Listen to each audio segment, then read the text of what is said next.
Welcome to The Bright Side. I am Pharmacist Ben, and thanks for joining us.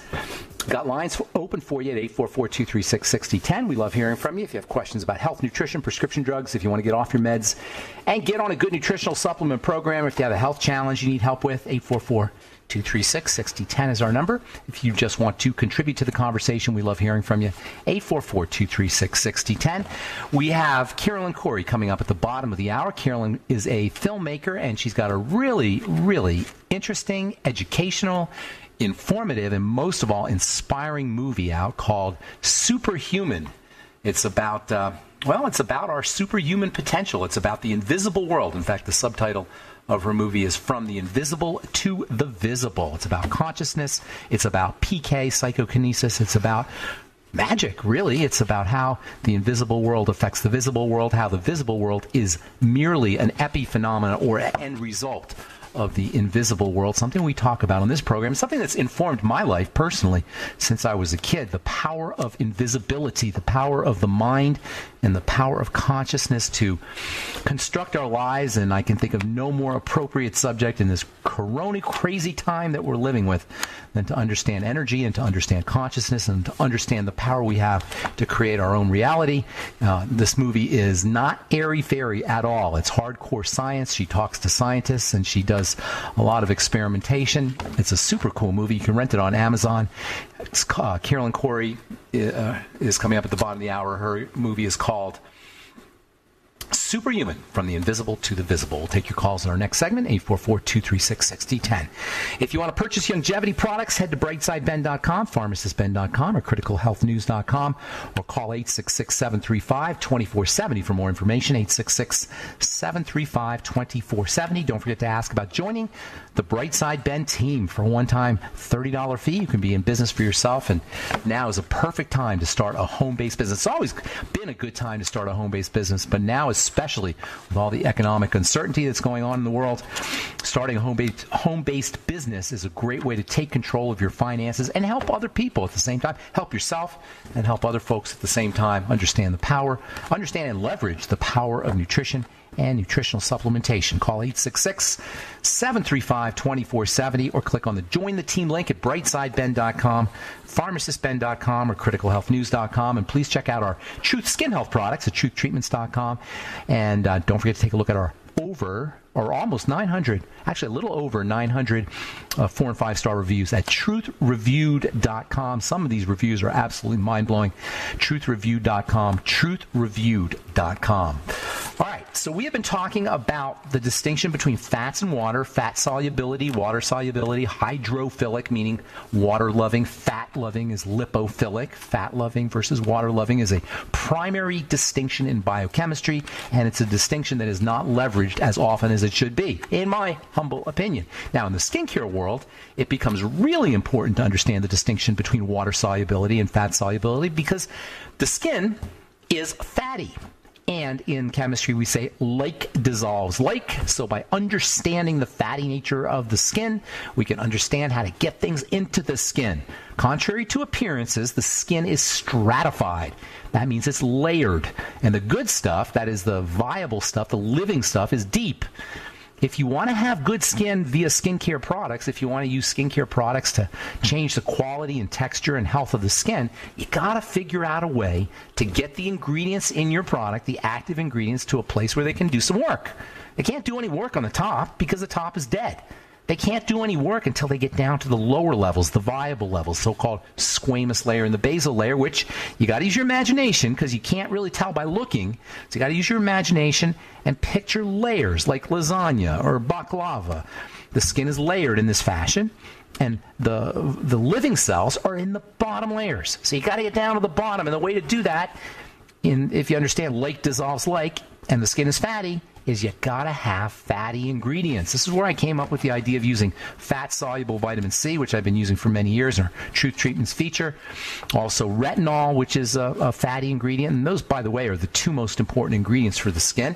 And not only to get into to get through the skin to the cells, but to get into the cells themselves, because the cell itself is fatty on the outside. Just like the skin is a fatty organ, and the skin is a membrane for the body, it's a covering for the body. the covering of a cell is called a membrane, and it too is fatty. And just like the fatty nature of the skin has to be taken into account if you're going to use products to have beautiful skin, the fatty nature of the cell has to be taken into account if you're going to get into the cell. This membrane, I say the magic is at the membrane, because everything that happens inside the cell is a result of the membrane reading the outside of the cell. A cell, whether it's a skin cell or a liver cell or a heart cell or a brain cell, is sitting in a soup, an ocean. Now, it's obviously not as big as an ocean, but to the cell, it might as well be an ocean because the cell is so tiny, and it's sitting in this ocean or this soup. And by the way, the makeup of this, the mineral makeup of this extracellular fluid that a cell is sitting in is similar to the mineral makeup of the ocean. But in any case, the cell is sitting in this ocean, this soup, and it's reading the soup. To simplify, and Bruce Lipton talks about this in The Biology of Belief, to simplify it, a cell is either expanding and growing and opening, or it's closing and constricting and contracting. When it's healthy, it's in an expansive mode. And when it's not healthy, when it's sick, it's in a shrunken up mode, a constricted mode. It's kind of like people. When we're happy and when we're healthy, our body is expanded. When we're freaked out or when we're sick, our body is shriveled. Same thing with a cell. A cell's like a little microcosm version of a human body. And it's the membrane that's going to determine whether that cell is going to be open and healthy or constricted and sick. Or we'll say constricted and scared, because sickness and fear go together. This is so important because it simplifies everything. What is it that determines whether that cell is going to be healthy and expansive or sick and constricted? It's what the membrane is reading in the soup. The membrane reads the soup. The soup either is toxic and induces sickness in the cell, induces fear in the cell, or the soup is nutriated and oxygenated, has all the things a cell needs, in which case the membrane says to the cell, hey, all is good in the world, you can grow, you can repair, you can make proteins, you can do your business, you can divide. Our job, if we want to have healthy cells and ultimately have a healthy body, is to make sure we got a healthy soup. I always say, all disease is cell disease, but all cell disease is the result of unhealthy soup. Of course, that unhealthy soup is derived from the blood, and this is where we have control over the makeup of the soup through what we eat, through how we breathe, and through how we move and how we relax. That's the fourfold square of health. All right, I'm Pharmacist Ben. 844-236-6010 is our number. Carolyn Corey coming up at the bottom of the hour. We'll be back.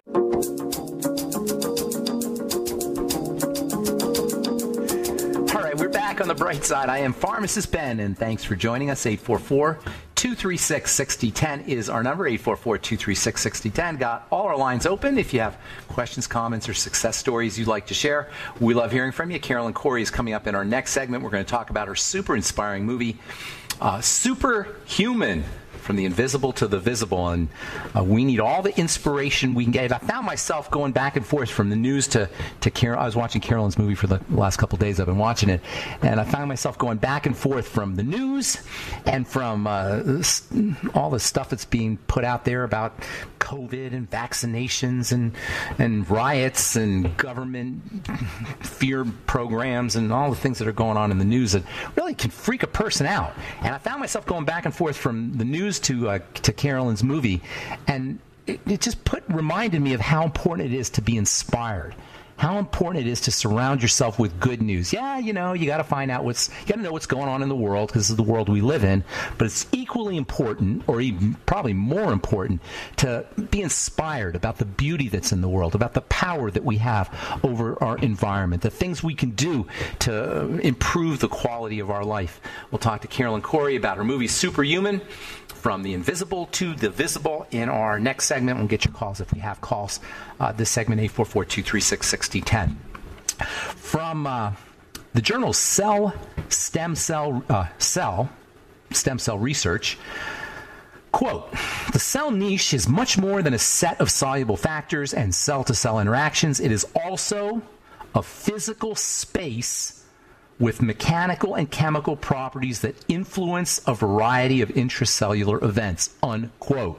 This is what I'm talking about here. The cell is dependent on the environment that it's sitting in.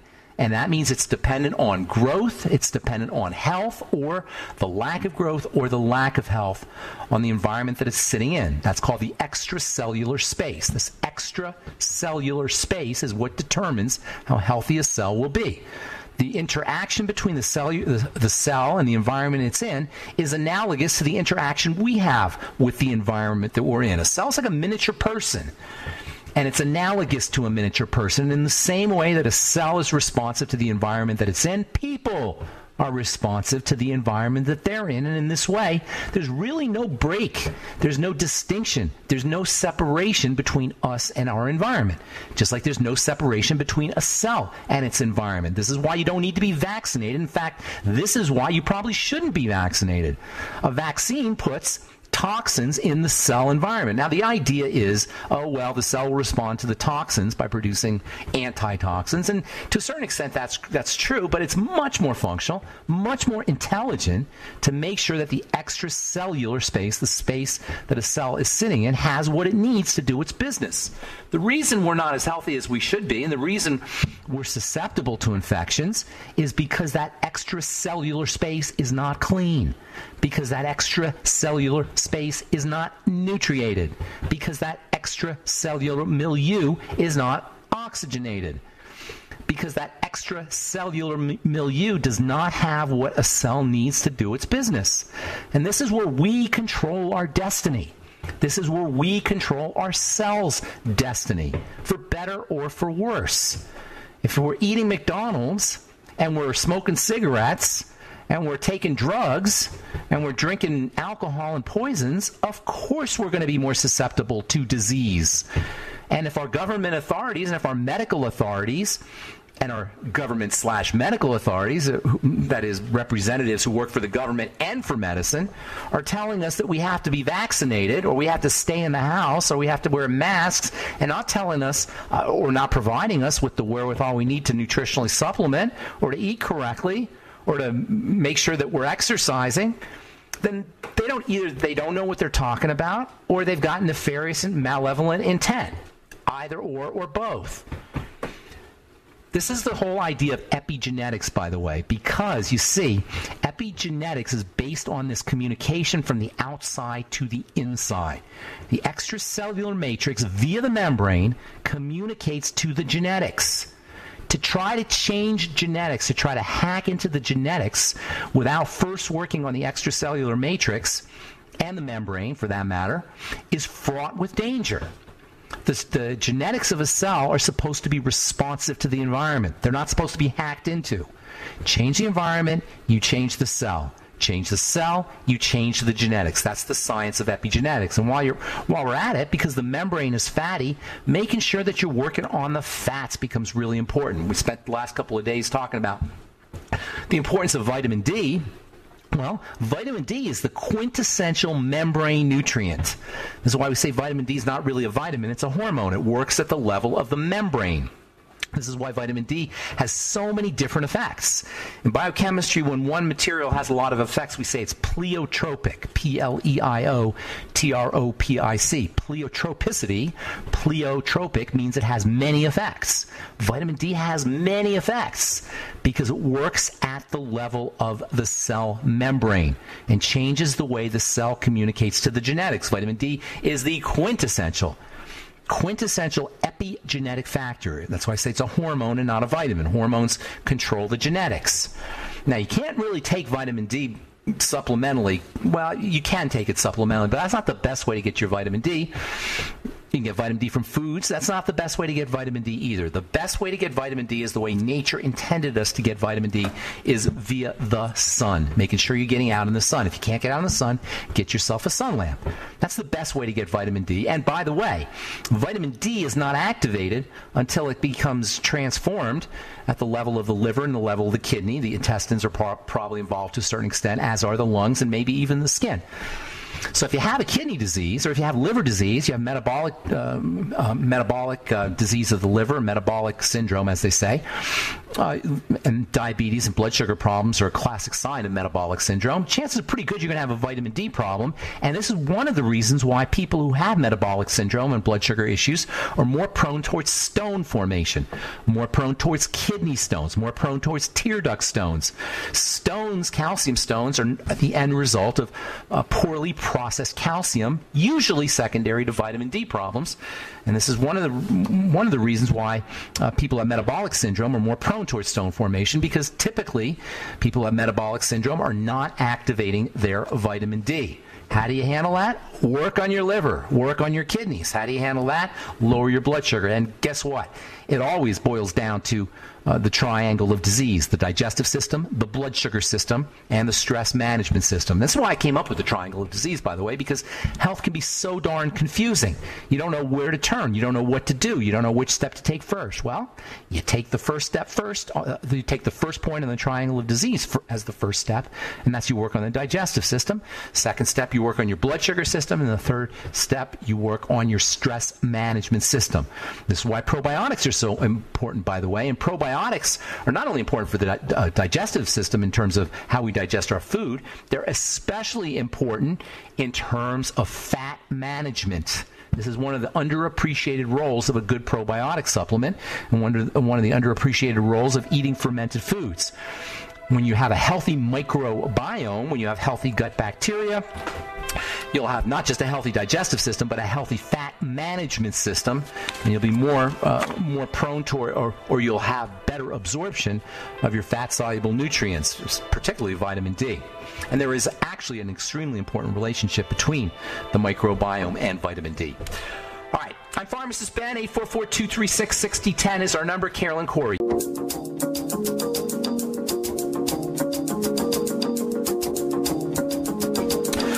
Okay, we are back on the bright side. I'm Pharmacist Ben. Thanks for joining us. We're on the air Monday through Friday, 8 to 9 Pacific, 10 to 11 Central Time, and 24/7 on the archive page at benfuchsarchives.com.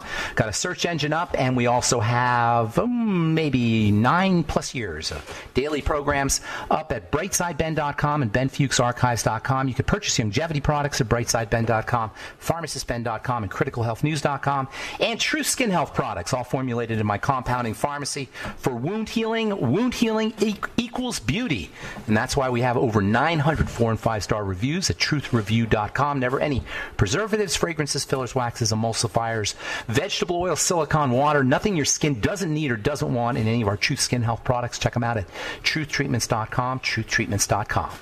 Okay, I am really excited to have our guest on. Carolyn Corey is a movie maker and an author and a researcher and a scientist, and her movie is called Superhuman. It's about the invisible made visible, the invisible world made visible, something we talk about on the bright side all the time, and I can think of no more important time to discuss the power of consciousness and the power of the invisible world over the visible world than this corona crazy time that we're living in. Please welcome to the bright side, Carolyn Corey. Hey, Carolyn.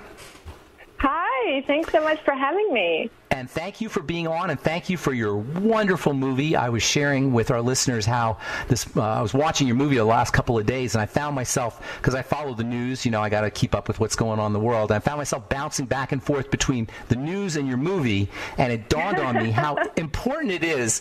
I would go from feeling, oh my God, the world's coming to an end, and all this horrible stuff, and then I would go to your movie, and I would be so inspired about the power we have over our environment and the power of consciousness to affect our physical world. Tell us how we can use these ideas in this corona crazy time to sort of inoculate ourselves against the real virus, which is the virus of consciousness, the virus of fear, we'll say.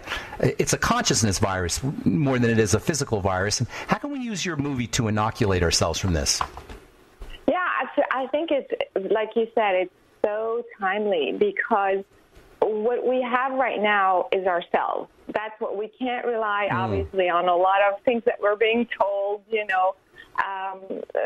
governments or organizations in the administration, they all tell us things that instill fear in us. And then when we are in fear, we're confused. We don't know what decision to make that's best for us, that's best aligned with, our health, our highest good. And so I feel that more than ever before, this is a time where we have to focus on strengthening the power of our human mind so that we can control at least the fear. That's the first step. And then, when you do that, you can manage your physical body. You can manage your chemistry. You can manage your entire nervous system if you know how to do that. So, yeah. It's really, that makes me think of an interesting point. It's the governments and it's the power structure and it's the authorities that are instilling the fear, but at the same time, and your movie describes this very elegantly, these power structures and governments understand the power of consciousness and in fact even use the power of consciousness for things like the military and the CIA and things like remote viewing. Can you discuss some of these ideas of how governments and how political structures and systems are using these ideas for their own advantage? Yeah, absolutely. So it's not the entire government, but parts of the government. In fact, during the Cold War with Russia, they found out that the Russians were using psychic abilities to train the soldiers to basically spy on us. On the U.S. and do all sorts of things. And so they said, wait a minute, if that's being done on the military for military purposes, we should be doing that. And so they started a program called the Stargate program, which lasted actually about 20 years. And they poured millions of dollars in the program, training soldiers to enhance their psychic abilities so that they could spy and retrieve information remotely. That meaning, that's the remote viewing program. And so, of course, if this was not true, if this was not working, they wouldn't have spent millions of dollars and spent 20 years, doing that. And in fact, there's evidence, all these documents have been declassified now. You can even find them online. And governments are still doing that. They're still using psychic powers for all sorts of not just spying, but also maybe interfere with actual computer systems, hacking, all things like that. Now, when I think of the power of consciousness, nothing says how much ability we have over our world and how much ability we have over understanding our world than remote viewing. To me, that is the quintessential example of using these airy-fairy kind of spiritual, seemingly abstract ideas in a practical sense. Can you explain remote viewing, what it really is for our listeners? Yeah, because it's evidential. That's the reason why. Because you basically have a target that you don't know anything about beforehand, and you basically retrieve the information remotely. So if somebody gives me a coordinate in Russia or somewhere else for that matter, I am able, from where I am located in the U.S., for example, to tap into that information, retrieve the information, and it could be very detailed. It is very detailed. For example, who is there, how many people, what are they doing, what type of structure it is, where are the entry points, the exit points. I mean, all sorts of detailed information remotely.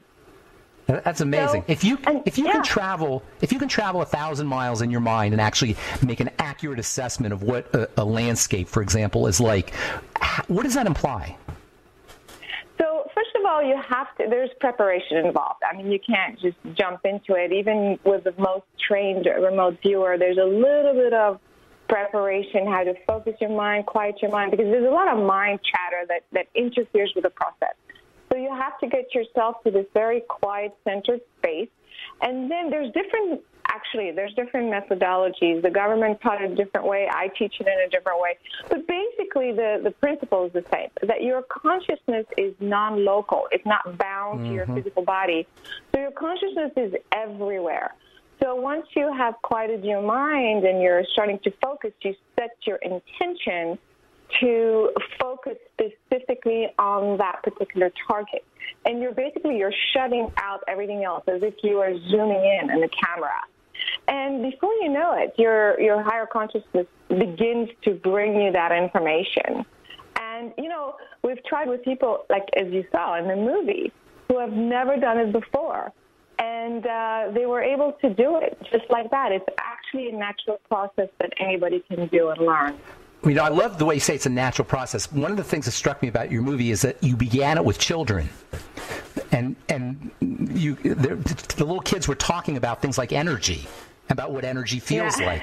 Do you think we kind of learn or we unlearn things that we already know as kids, and then we unlearn them as adults? And hang on, now we got to take a commercial break. We can answer that when we come back. Okay.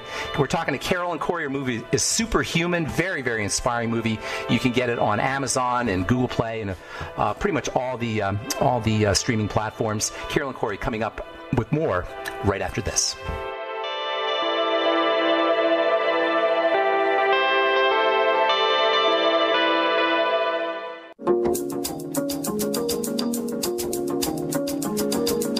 Okay, we are back on the bright side talking to Carolyn Corey.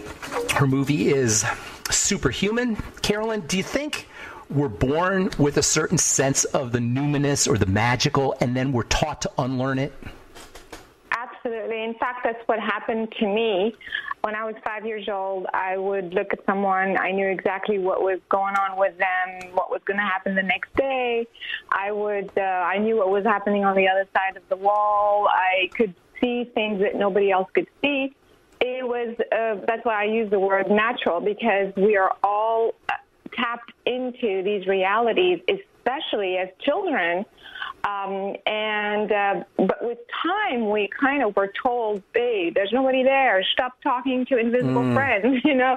And so you start to think that you're doing something wrong. And so you shut off all these abilities that are really natural and come on spontaneously.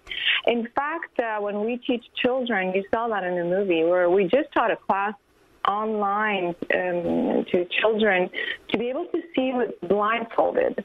And after 2 sessions online, usually we don't even teach it online, but because of the situation, you know, they were able to read and do puzzles and do all kinds of stuff. Play ping pong.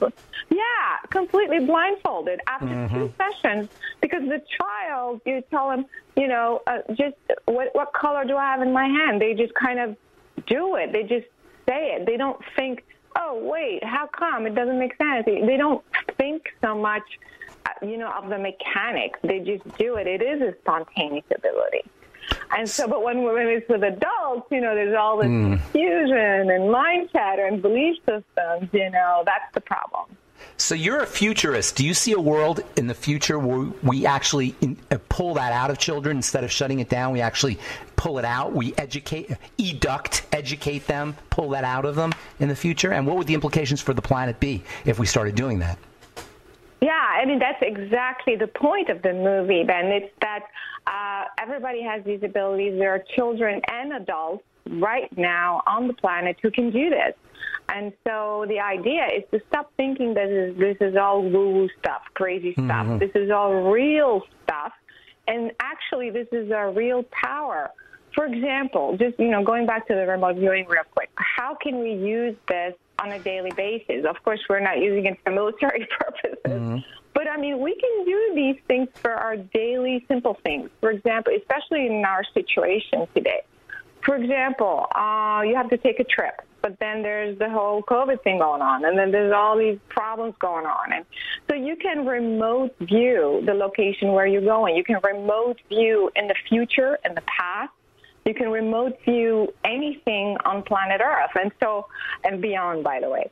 And so then this gives you accuracy, gives you clarity, gives you guidance. Okay, well, this is the wrong timing, or this is going to happen in that location. And so it helps you in your daily basis. This is just a simple, you know, example of how you can use remote viewing. You can also use the experiment that I did in the film over water, you know, pH in water, how just focusing on the water, you're changing the chemistry of water. And this experiment has been done by other physicists, this very famous one called... Tell the listeners about the experiment. Yeah, So basically, there was a physicist called William Tiller. He did that experiment a while back, and basically he had a group of people focused on water, a glass of water, and they would attempt to change the pH. And we all know that a low pH is not good for your health. Viruses and bacteria love an acidic environment. And so the idea is to have an alkaline body. And so that's why you see a lot in the stores, these bottled water with 9+ pH and 8+ pH, because we know that higher pH is better for health. Viruses cannot survive that environment. And so as you're focusing your intention, your consciousness on the water molecules, you can affect them to the point where the pH starts to change. And so we redid this experiment live on camera in the movie, and we showed how this could be possible. And of course, for those who are listening, when we do a scientific experiment, we create a baseline. We take measurements, over time, over and over and over, so we know what the parameters are. And then we know exactly the time that you are focusing on it. And then we take those measurements exactly at that time to see the difference. And then we do it again, and we do it again. So that's how we know this is scientifically done. And so, we were able to shift the pH in water just by focusing on it. And the implication of that is crazy, because we are made of water. So if you are focusing on a bottled water and changing its chemistry, then you can do the same to your body. And if you can maintain your body at this alkaline level, well, then the viruses cannot survive.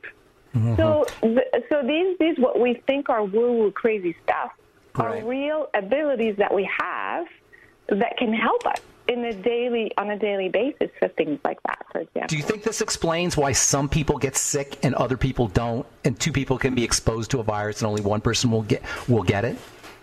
Absolutely. I mean, it's not just the chemistry, it's the consciousness. It's the focus. I mean, I literally know people who, one person's sick, coughing over the other every day in a small cubicle office, and that person never gets sick. The other person just never gets sick. So of course, it's the chemistry, but what's governing the chemistry of the body is the state of your mind, the state of your consciousness. And yeah. Go ahead. You want to say? So it's not the other way around. Although once you do get sick, then that affects your state of mind, obviously, because then it depresses you or whatever. But we actually create from the invisible to the visible. We create with the mind that then affects the physical body, not the other way around. How did they know about it? Yeah. How did they know about this kind of stuff 5,000 years ago? Exactly. I think they were more tapped into their natural abilities. When a child said, "Hey, Mom, I'm speaking to a spirit," the mother never said, "This is crazy, stop doing that." She would encourage that. And so because they were tapped into the spirit world, they were open to it. They kind of realized that they can use it to their benefit. And when you keep that door open between the visible and the invisible world, but of course you have to know what you're doing. You have to know how to train yourself to align with the proper energies, with the proper information so that you can use it. And so that's the reason why, because this is part of the human DNA. This is a natural thing. And I think when people tell you this is not real, or this is woo stuff, or this is that, without even knowing, that's another thing, I think it's out of fear. It's out of fear of the unknown? Of the unknown, and also making you so powerful. Because then you take responsibility. Oh. You see, because if I have the power to heal myself, or to cause cancer. Exactly. It means that I also created the problem. It's not somebody else. It's not the environment. It's not the husband or the boyfriend or the whatever or the mother or whatever. It is me. That's so unpolitically correct, by the way. Exactly, right? Are you blaming the victim? What are you doing, Carolyn? Are you blaming the victim? That's what people say. Blaming. Yeah, no, but this is, I think, the moment where you take charge of the problem is when you have the chance to heal the problem. That's wonderful. Is what I think. So you obviously went into this movie already a researcher, already a futurist, already psychic, already understanding some of these energies. Did you find yourself changed at all by doing the movie and by talking to all these people? Yeah, I went into it because I've been in the field for 20 years doing the research, working, creating programs, writing books. So I like you said, and also working with the scientists 3 years prior. In fact, that's why I made the movie, because when we were doing the experiments, we kept getting these incredible results, and I was like, wait, we have to make a movie. This is real. This is really happening. So even though I had that confidence going in, it was fascinating. I was blown away when we would invite people who had no clue, who had never done anything like this before, and in 2 hours we would teach them how to do telekinesis, how to move an object, and they would just do it. Carolyn, we're out of time. It's been so fascinating, but we're just out of time. Tell the listeners how they can get a hold of the movie or how they can get a hold of your work. Yeah, just go to superhumanfilm.com, and they will see all the information there. And CarolineCorey.com is the work on, healing and consciousness. But the film is superhumanfilm.com. And it's an awesome, awesome, inspiring movie. Well done. Thank you so much for coming on The Bright Side, Carolyn, and thank you for your work. Have a great day. All right, that's Carolyn Corey. The movie is Superhuman, superhumanfilm.com, CarolynCorey.com. Thanks for listening to The Bright Side. Bye for now.